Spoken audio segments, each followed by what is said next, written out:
우리 어르신들의 찬양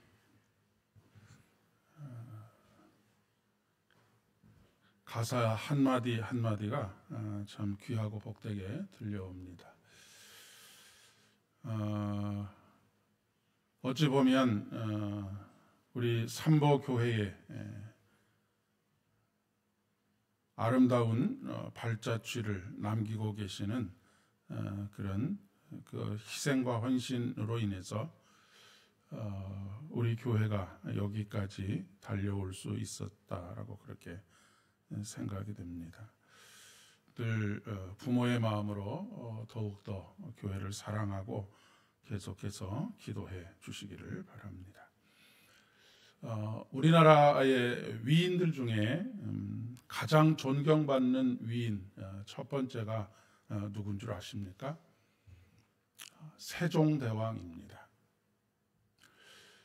세종대왕이 존경받는 이유는 그가 수많은 업적을 남겼기 때문이기도 하지만 그 업적을 남긴 동기가 남다르기 때문에 그렇습니다.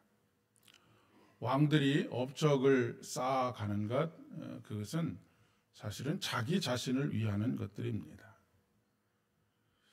그러나 세종대왕은 한글을 창제하고 농업기술을 발달시키고 과학을 발달시킨 이유가 남다른데 그것은 대부분 백성들의 삶의 질을 개선하기 위해서 긍휼히 여기는 마음, 그리고 너무너무 어렵고 힘들게 살아가는 백성들을 어떻게 하면 부모의 마음으로 그들에게 더욱더 삶의 질을 높일 수 있는 그런 일들을 할 수 있을까라고 하는 깊은 고민 속에서 나오게 된 업적들이라고 하는 것입니다. 그래서 백성을 사랑하고 또 그 나라의 여러 가지들을 발전시킨 이 세종대왕을 성군이라고 그렇게 이야기를 하곤 합니다. 보통 왕의 명령을 어명이라고 그렇게 이야기하지 않습니까? 왕의 명령은 곧 법입니다. 그리고 그 법을 어기게 되면 곧 죽음을 의미하는 것이기도 하지요. 성경에는 수많은 명령들이 있습니다. 오늘 11절의 말씀에 보니까 너는 내가 오늘 내게 명령하는 것을 삼가 지키라 라고 그렇게 말씀하십니다. 그리고 12절의 말씀에 너는 내가 오늘 내게 명령하는 12절의 말씀에 너는 스스로 삼가 내가 들어가는 땅의 주민과 언약을 세우지 말라 그것이 너희의 올무가 될까 하노라 라고 말씀하십니다. 말씀의 핵심은 무엇이냐? 명령의 핵심, 말씀의 핵심은 무엇이냐면 그 땅에서 이미 살아가고 있는 사람들, 가나안 백성들, 가나안 칠족족을 말하는 것이죠. 그 땅에서 살아가는 사람들의 삶의 방식을 따르지 말고 내가 명령하는 것을 따라서 살아가라 라고 하는 그런 말씀입니다. 어제 구원하시는 하나님이라고 하는 제목으로 나누었던 말씀의 핵심도 거기 있는 것이죠. 우리 사회가 가지고 있는 공고한 구조 속에서 하나님을 거기서 우리가 성공하고 많은 것들을 누리면서 살아가는 데 있어서 보조적인 역할을 하시는 것이 아니라 만왕의 왕이신 하나님께서 이 땅을 다스리시고 이 땅에 하나님의 선을 이루어 가시는 그런 가치관에 따라서 살아가라라고 하는 그런 말씀입니다. 하나님께서는 애굽의 그 체제 안에서 이스라엘 백성들을 구원하시기 위해서 10가지 재앙을 통해서 그 삶의 그 공동체의 근간을 무너뜨리시고 새로운 나라를 건설하시기를 원하셔서 이스라엘 백성들을 가나안 땅으로 출애굽시키셔서 가나안 땅으로 인도하셨다라고 하는 것이고 그 일에 동참하도록 부르심을 받은 사람들이 바로 우리 그리스도인들이다라고 하는 말씀을 드렸습니다. 하나님께서는 이스라엘 백성들이 가나안 땅에 들어간 이후에 금한 것이 몇 가지 있었는데 그 중에 가장 대표적인 것이 왕을 세우지 말라라고 하는 것이었습니다. 왜냐하면 하나님께서 이스라엘의 왕이셨기 때문에 그렇습니다. 그런데 세월이 흘러가면서 사람들은 우리나라에도 왕이 있었으면 좋겠다. 다른 나라에 왕이 있는 것을 보니 군사력도 증강하고 여러 가지 면에 있어서 좋아 보였던 것이지요.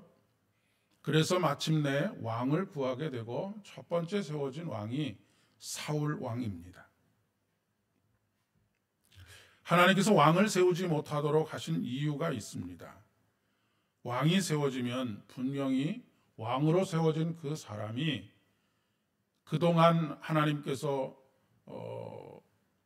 그토록 무너뜨리기 위하여서 그리고 그곳으로부터 탈출시키기 위해서 애를 써왔던 바로 왕의 그런 행위가 뒤따를 것이 너무나 명백하기 때문에 그렇습니다.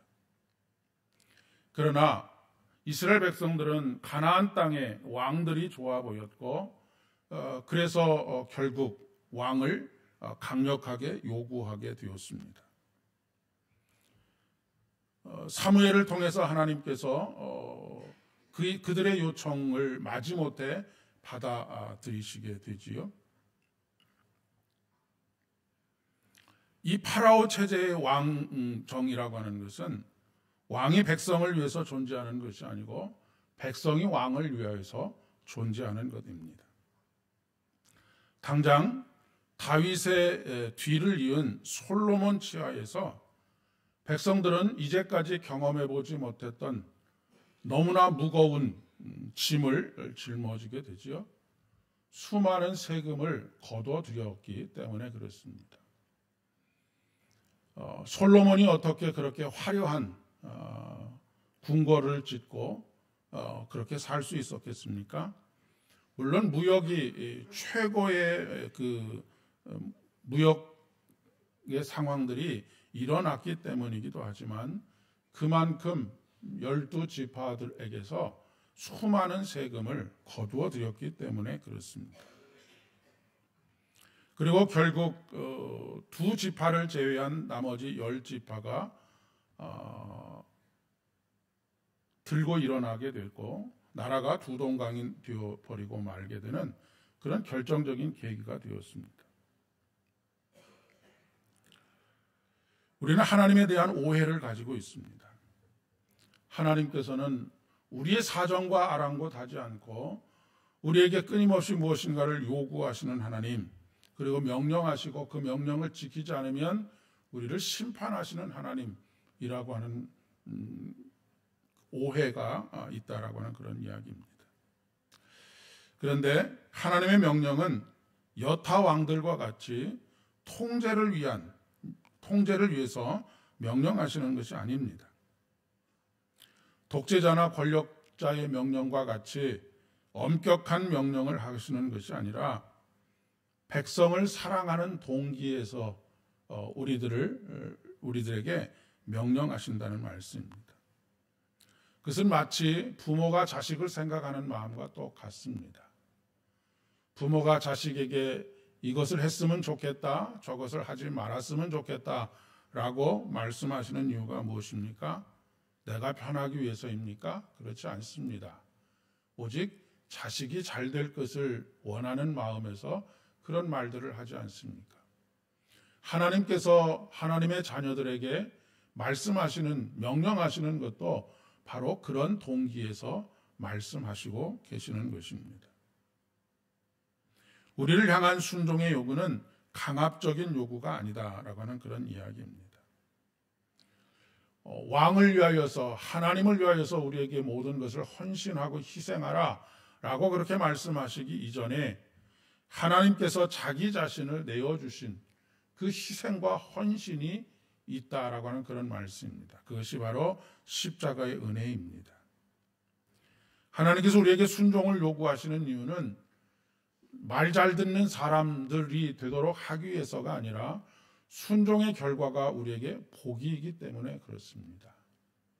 순종하면 복을 준다가 아니라 순종하면 자연히 하나님의 선한 열매들, 복을 우리가 누릴 수 있게 되기 때문에 우리에게 순종하라라고 하는 것을 말씀하고 계시는 것입니다. 그러나 부모의 애정 어린 조언이 늘 잔소리처럼 들리는 것처럼 하나님의 말씀도 내가 하고 싶은 것은 하지 못하도록 하고 하기 싫은 것은 하도록 하는 그런 잔소리로만 들리기 쉽다라고 하는 것입니다. 그래서 하나님의 명령을 흘려듣기 쉽고 또 반항적인 마음으로 하나님의 말씀을 불순종하곤 합니다. 우리가 불량식품이 늘 아이들을 보면 불량식품을 이렇게 즐겨 먹게 되지 않습니까? 당장에 눈에 보기 좋고 입에 달고 한 것들을 먹는 것을 선호하게 되는데 그런 것들이 결국 건강을 해치기 때문에 하지 못하도록 하는 것이죠. 하나님께서 신구약의 말씀을 통하여 주시는 수많은 말씀들, 명령들은 그 동기 자체가 하나님의 사랑과 은혜로부터 시작하고 있다라고 하는 것을 꼭 기억하셔야 합니다. 그런데 우리가 말씀의 저변에 깔려있는 하나님의 사랑과 은혜를 읽어내지 못하고 단순히 그것을 문자적으로 받아들이게 될 때 하나님에 대한 오해가 생길 수밖에 없는 것입니다.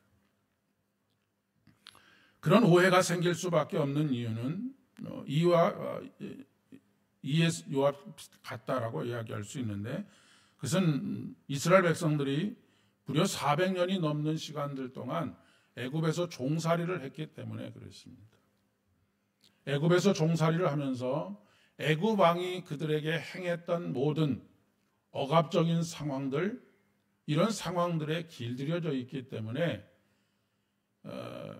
자라보고 놀란 가슴 소뚜껑 보고 놀란다라고 하는 속담처럼 늘 하나님의 말씀을 바로가 하던 그 명령처럼 듣는다라고 하는 그런 이야기인 것이죠. 우리들 또한 본질상 진노의 자녀였던 죄 가운데 있었던 그런 사단의 자녀로서의 삶의 과거에 붙들려서 살기 때문이라고 이야기할 수 있겠습니다. 이 세상에서 그리스도인으로 살아간다라고 하는 것은 가치관의 싸움입니다. 내가 세상의 가치관을 따라서 살아갈 것이냐 아니면 하나님의 말씀에 따라서 살아갈 것이냐의 싸움이라고 하는 것이지요. 이 싸움에서 승리하는 사람이 곧 하나님의 말씀에 순종하는 사람이고 이 순종하는 사람이 하나님께서 순종하는 자에게 약속하신 하늘의 복을 누리면서 살아갈 수 있다라고 하는 그런 이야기입니다. 하나님께서는 아브라함에게 너는 내가 내게 지시할 땅으로 가라라고 명령하셨습니다. 그리고 그곳은 젖과 꿀이 흐르는 가나안 땅이었던 것이죠. 명령에 대한 순종, 앞서서 말씀드렸지만 순종했기 때문에 복을 주신 것이 아니라 순종의 결과가 반드시 하나님의 선을 이루는 복을 열매로 맺게 되기 때문에 그렇습니다. 반대로 불순종은 당연히 악한 열매를 맺습니다. 오늘 말씀 12절 마지막에 너희에게 그 땅의 백성들과 계약하지 말아라, 언약을 맺지 말아라, 그것이 너희에게 올무가 될까 하노라 라고 그렇게 말씀하십니다. 불순종의 결과는 우리의 발목을 잡는, 우리가 자유하지 못하도록 하는 그런 걱정거리가 되고 말게 되는 것이죠. 하나님의 명령 중에 가장 중요한 명령은 십계명의 첫 계명이라고 할 수가 있겠습니다. 나 외에 다른 신을 섬기지 말라는 것입니다.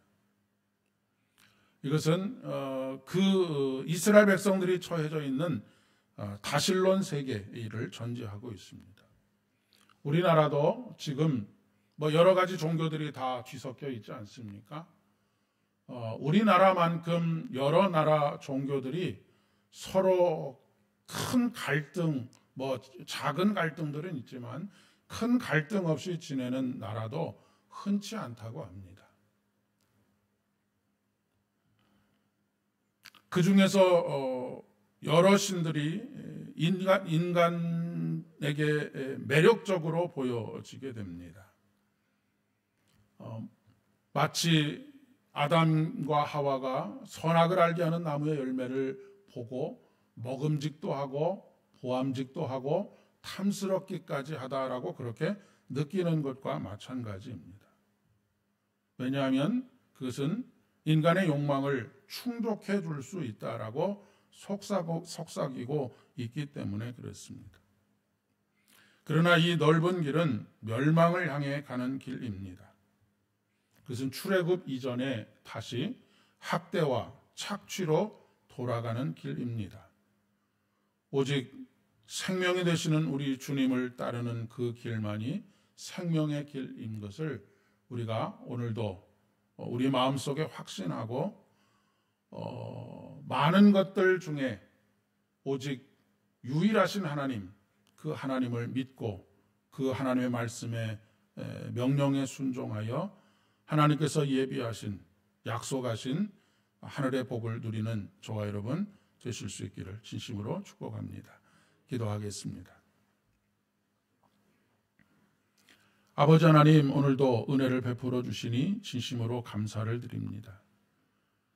하나님께서 우리에게 복이 되게 하시기 위하여 우리에게 명령을 주셨고 그 명령에 순종하라 하셨습니다. 그러나 우리는 출애굽 이전에 바로 밑에서 우리를 억압하고 착취하던 그 죄의 그림자가 짙게 깔려 있어서 하나님의 명령을 오해하고 하나님의 명령을 잔소리 정도로 듣는, 그래서 듣고 흘려버리거나 적극적으로 불순종하는 그런 어리석음을 범할 때가 얼마나 많이 있는지 모르겠습니다. 아버지 하나님, 주의 성령께서 우리로 하여금 말씀의 깊은 것까지를 깨닫게 하여 주셔서 우리에게 명령하시는 그 명령이 우리를 길들이려고 하시는 것이 아니라 오히려 우리에게 복이 되고 은혜가 되도록 하시기 위한 하나님의 사랑의 발로인 것을 깨닫게 하여 주시옵소서. 그래서 주의 말씀에 적극적으로 순종할 수 있도록 은혜를 더하여 주옵시고 그 순종하는 삶 가운데 하나님의 사랑과 하나님의 은혜가 얼마나 크고 놀라운지를 더 깊이 깨달아 알 수 있도록 은총을 더하여 주시옵소서. 아버지 하나님, 오늘도 우리에게 주시는 말씀으로 말미암아 우리의 삶이 더욱더 견고하여질 수 있도록 은혜를 더하여 주시고 반석 위에 세워진 집과 같이 어떤 비바람에도 무너지지 아니하고 모든 삶의 상황들 속에서 감사로 주님을 높여드리며 주님을 찬양할 수 있도록 은총을 더하여 주시옵소서. 이제는 우리 주님 예수 그리스도의 은혜와 아버지 하나님의 극진하신 사랑하심과 성령 하나님의 위로하심과 교통하심이 오늘도 주의 명령을 마음속에 새기고 그 하나님의 사랑과 은혜로 말미암아 세상 앞에서 당당하게 나는 하나님의 사람, 하나님의 자녀임을 선포하고 하나님의 뜻을 이루어가며 열매 맺기를 소원하는 사랑하는 모든 성도님들의 삶 위에와 가정과 일터와 또한 사랑하는 자녀들 위에 우리 삼보 교회 위에 이제로부터 영원까지 함께 하옵시기를 간절히 축원하옵나이다. 아멘.